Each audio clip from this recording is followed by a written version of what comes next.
Welcome, all my friends, everyone interested in this ancient text and the book of Exodus. We are going to be exploring the whole book of Exodus, and to do that, we're going to establish kind of like an introduction today in this episode and go through chapter 1, but we're also going to be including other texts other than just the Bible to kind of help give us a full picture of what was going on then, what the other cultures kind of thought about what was contributing to going on in Exodus, some Jewish thoughts, the book of Enoch, and a guy named Dr. Mike Heiser has some really interesting thoughts on some things that contributed to what was going on.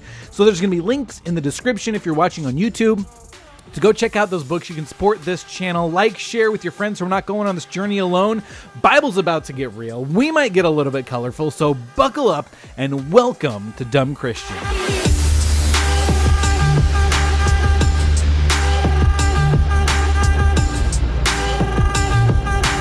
Okay, so before we get into the book of Exodus, let's take a step back and get some framework. Again, like I said, we're going to be using some extra biblical sources to help fill in the gaps here. If we go back to Genesis chapter 11, anybody remember what was in that chapter? Yes, somebody said it, the Tower of Babel. We didn't really unpack this or get into it, but there's something else going on behind the scenes when all these people come together and try to build this ziggurat to heaven. You know, a lot of people say, well, how did people have the technology to build the ark or the pyramids or a tower that reached the heavens? And some extra biblical sources, the book of Enoch being one of them, suggests that before God made people, God made these spiritual beings. And we see that in the Bible. Angels, demons, we give them some different names. But they were unhappy that God wanted to make people a part of his family. So they rebelled against God and they brought as many people in rebellion with them as possible. So there's these spiritual beings in rebellion against God, Yahweh God, the one true God, leading people, giving them secret knowledge, how to build all these wild, crazy contraptions. And they, in the Tower of Babel, they kind of come together and it's like, okay, we need to step in, right? Yahweh God says, I need to put an end to this. And so we see that the nations divide by language. But if we go to Deuteronomy chapter 32, verse 8, it says, it almost alludes to that dividing, that God also divided the sons of God, which is a reference to these spiritual beings that God created, and many of them in rebellion against God. And he divided them into the different parts of the nations in the world as well. Like they were getting together, causing too much trouble. I'm going to have to separate you. Everybody go to your room. And so he separates these spiritual beings in rebellion against Yahweh God to be staying within each nation group that has now been divided by language. They become the gods that these people groups worship. And continue to rebel against Yahweh God by following after these gods. And the nations just, surge and writhe with wickedness and vileness and increased rebellion against the one true God, Yahweh, following after these other gods. And God is surveying just this dark, depraved, broken world. And who is there that even cares about Yahweh God anymore?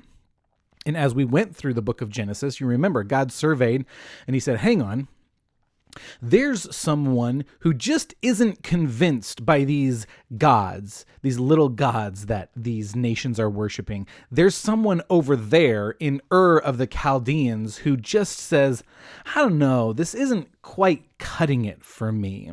And so God reaches down and he picks out Abram and he says, hey, Abram, there is a true God. That's me. How about you and I actually set in motion this course of action to create a new nation, a people group that is unlike all of these other dark cultures and these civilizations where just depravity runs rampant. How about you and I start a holy society? And for basic, holy means unlike anything else. Okay, so that's the definition that we're going to go with here at Dumb Christian. God says, I'm going to make a holy nation, a nation unlike any of the other nations in the world. This nation is going to follow the one true God, Yahweh. And, God knows that they're going to wrestle with their own rebellion. That's our human nature. But he says, Abraham, how about let's do this? Abraham says, okay, that's great, but me and my wife, we can't have kids. God says, even better. I promise I'll give you a kid since you can't do it on your own. That just is going to amplify how great I am as God, which, by the way, God is stinking amazing. And so God gives Abraham a kid, Isaac. This is the child of promise that God says, we're going to make a holy nation from your descendants, this kid. Abraham also had other kids, which is going to play into some things that we're going to have to unpack and wrestle with as we continue through the book of Exodus. One of them in particular being a child named Midian. So this is a child of Abraham who was raised by this God-fearing man who was called a friend of God. He learned about God and he went off and cultivated his own culture in society, but he had a background and a knowledge of Yahweh God. So put a pin in that because I think we're actually going to get to that in the next chapter. But in essence, the focal point is Isaac. All of Abraham's kids are educated in Yahweh God, but Isaac is the one through whom God is going to build a nation of holy people, set apart, totally different to everyone else in the world. Isaac has twins, Jacob and Esau. God says, I'm going to use Jacob. We're going to keep going down this line. I'm going to fine tune, refine, and we're going to use Jacob. Jacob had 12 sons. One of them was named Joseph. All this is in Genesis. Go back and watch it. Check it out. Joseph winds up in Egypt just in time to help Pharaoh save the world right before a global famine hits and just decimates every culture and every society. Well, what ends up happening is Joseph brings his dad and his family to Egypt. They're actually staying in like a suburb. It's called Goshen, like a suburb of Egypt, just outside the city limits proper. And at first, the reason why the Israelites, because they're now called Israelites, Jacob's name was changed to Israel, so his 12 sons were the 12 tribes of Israel. They where was I going with this? The original reason why the Israelites were kind of banished to the outskirts of town was because they raised flocks and herds for food. And this, the Bible tells us, this was an abomination to the Egyptians. They had a very different diet, and they said, why don't you keep your gross, weird foods over there, and we'll stay over here. You guys keep to yourselves, we'll keep to ourselves. And, this gets a little bit tricky because it's like, hang on, I thought God said that he was going to build a nation in the land of Canaan.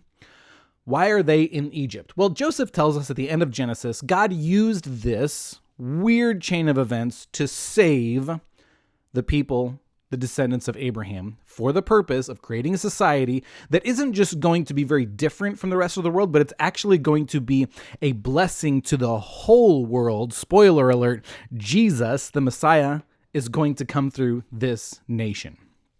Okay.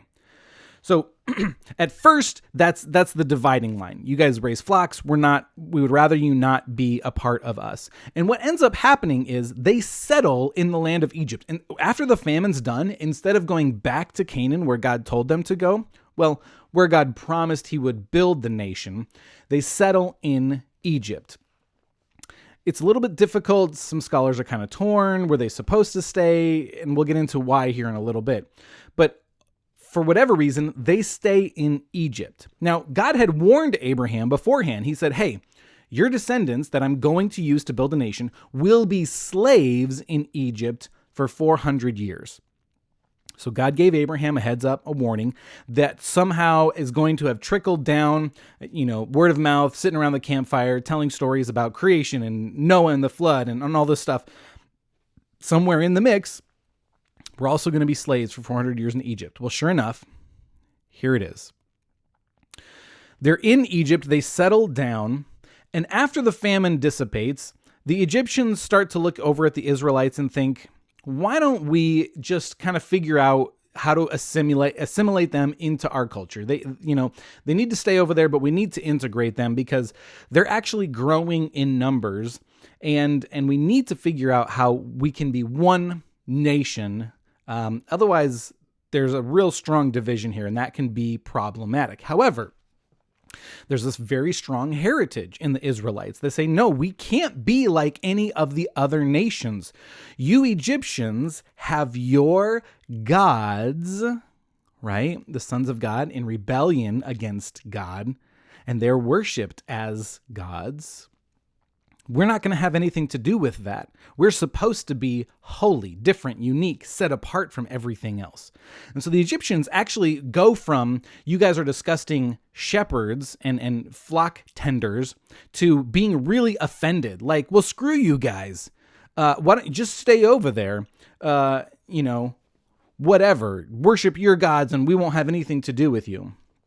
And good luck trying to buy some leeks from our county market or whatever, our farmer's market every Saturday, first Saturday of every month. You're not welcome. Okay. Well, the Israelites begin to grow in huge leaps and bounds. The Israelite family, which is a number, about 70 people at the end of Genesis, show up, move into Egypt, settle down. Over the course of the next 400 years, some scholars estimate that the number of that nation people group grew to over 2 million people. We don't know the exact numbers, but that's some estimations that they're coming up with. And so as the Israelites begin to grow in number, they move from disgusted to offended to afraid. Oh shit. They might actually be stronger than us. They might overthrow us. Let's figure out how to control them. And so systematically, bit by bit, slowly, the Egyptians, say, hey, well, you don't necessarily need to worship our gods and participate in our festivals, but you definitely need to contribute to the GOP, the gross national, whatever. You got to contribute to the nation's production value. So grow these crops, build these buildings, and contribute. Well, they began to grow even more, so they began to add more work to this people group, slowly, systematically, to the point where they ended up being subjugated slaves to Egypt. Now, this gets really interesting, because many scholars say, if Israel had stayed in the land of Canaan, where there are lots of other tribes, lots of not huge tribes, but growing tribes, if Israel tried to become a massive powerhouse nation in the land of Canaan, they would have been wiped out before they had gotten very big. The instant they posed a threat to any one of these other nations, they would have been wiped out. But the thing is, as slaves to Egypt, they are actually a valuable commodity to the Egyptians. They become a precious value. They say, wow, these people do all the work for us. And they end up protecting the Israelites and actually giving them a place to safely grow from a small family tribe to a burgeoning nation of Israelites. Now, this is where we start to get into the book of Exodus in the Bible. They see that they're growing out of control. Pharaoh says, we're getting pretty close to that 400-year mark at this point. Pharaoh says, I need to put some population boundaries because this is getting out of hand. They're becoming so big in number that we're actually starting to lose control of them. So let's put some parameters on birthing, on them, allowing them to have kids. And so Pharaoh calls into his office the Hebrew midwives, or the Israelite midwives. Now, this is a really interesting encounter here, because it says that Pharaoh has like a direct conversation with the midwives. There's no Egyptian hieroglyph for midwife, but we do see pictographs of goddesses acting as midwives, helping royal women give birth to pharaohs. So a midwife is considered almost like this divine connection, or they are considered to have almost this divine connection. So that's why Pharaoh has like a direct conversation with these midwives. And he says, all right, a midwife, by the way, is someone who aids or assists in the birthing process. So mama is pregnant, Midwives come in, breathe, that whole, I've never done it, but that kind of thing. Push, heave, ho. So Pharaoh says to the midwives, what I want you to do is while you're there helping them give birth, what I want you to do is as soon as the baby comes out, if it's a boy, I want you to kill it before anyone else sees the baby, before you give it to the mother. As soon as it comes out, if it's a boy, kill it. Now, I don't want you to do this in front of everybody. Do it secretively, because once people start to get whiff of the fact that I'm trying to wipe out all the boys, we could have a problem on our hands. Somebody might start a rebellion, and we can't let that happen. So let's keep this under the table, shall we? Present baby boys to their mothers as stillborn. That's the idea here. Now, there's a few things that are actually happening with why Pharaoh says, he doesn't just say, let's kill a number of babies. He says, let's kill all the boys. There's a few reasons why. One of the reasons is because men are a threat, right? The more men there are, the more, testosterone, the more likely they're going to get together and unite and rebel against the powers that be. And if there's enough men, strong enough men, they just might succeed.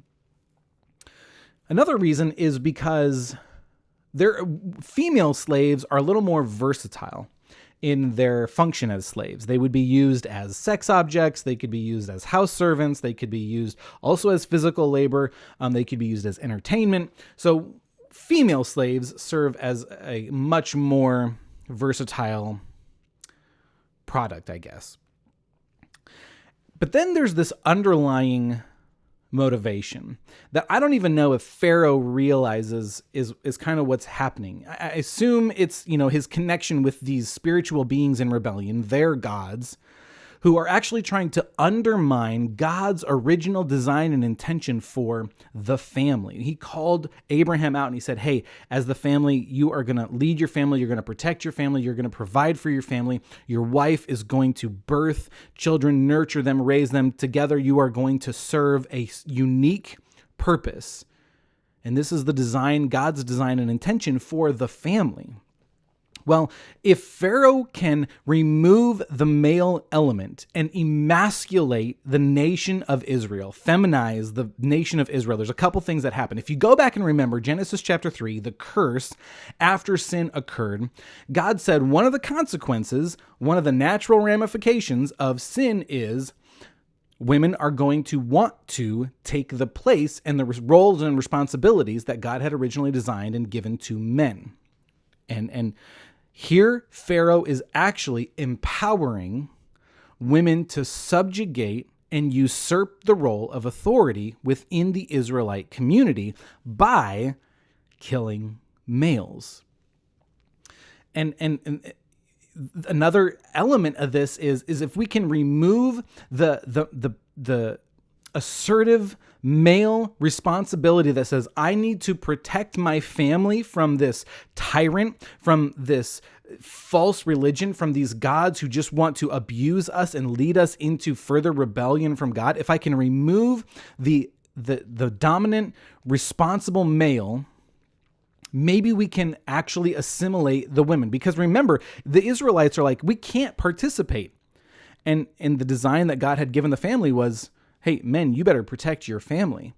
If we can remove that element, maybe the women will give in and assimilate into Egyptian culture. Then we can just make them part of the whole country, and we don't have to worry about this rebellion business anymore.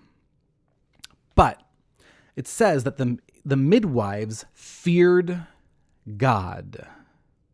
That's an interesting phrase. What does it mean to fear God? But it's this idea of who do you fear more, God or Pharaoh? Who do you want on your side? Yahweh, the God who created everything, or Pharaoh, whose gods are kind of hit and miss? And so they feared God and they said, we're not going to participate in this atrocity.